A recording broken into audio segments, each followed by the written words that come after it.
Don't trust him at all. Playing a computer game against somebody, you keep losing, even though you get to control the rules of the game. People vote for politicians; they didn't vote for those judges. So, as much as the judges in those cases, I think, have made appalling decisions, we've got our politicians like Nigel, like the Reform MPs that we will have, and we do have, and will have a lot more of in 2029, who say, look, this is the law.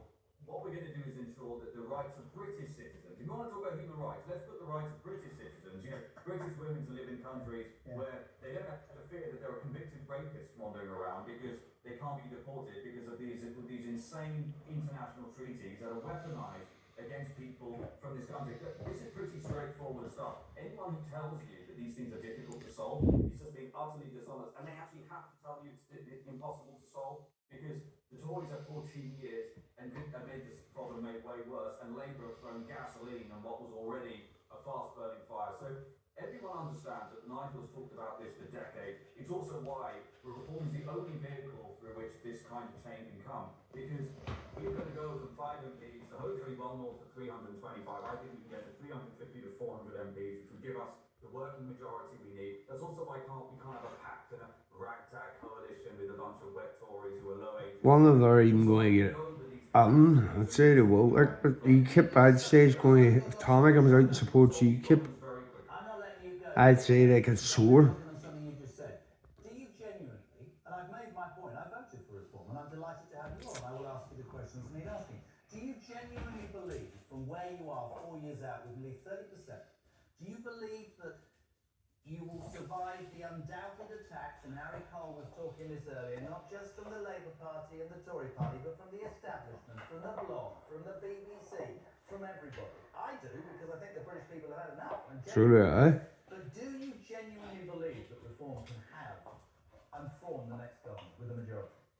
Well, the answer to that lies in the hearts and minds of the British voters, and so ultimately the question lies in whether British voters believe that reform is the answer to the challenges that face the country, whether the multi-decade track record Nigel Farage has on campaigning on these issues and changing the course of history in this country, and also whether they can see through basically vicious, made-up, largely ad hominem attacks that are entirely double standards at best. My answer to that is yes. If there was a general election to be held tomorrow, most of the analysis of the support levels we currently have put us already on north of 350 seats. Now, sadly, we are several years away from the next general election.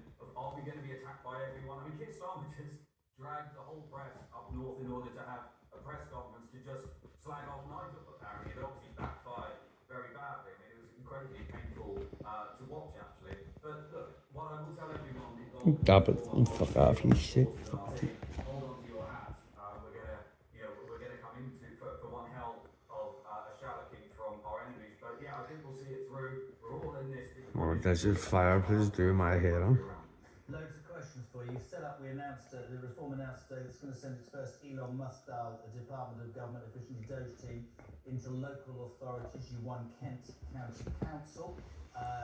What do you hope to achieve by doing that? Well, what we hope to achieve is deliver, as we already started. So many times you vote for a political party, you claim they're going to do all sorts of things, and then they end it. And so what we committed to do as part of our local manifestos is say, look, we are going to bring in teams of extremely talented auditors, engineers, to be able to go in and look at the books and really understand where on earth all of this money is going. We're starting with Kent, they're going to go to all of the councils, they're working as volunteers. It's all going, they fucking Muslims, that's what's going.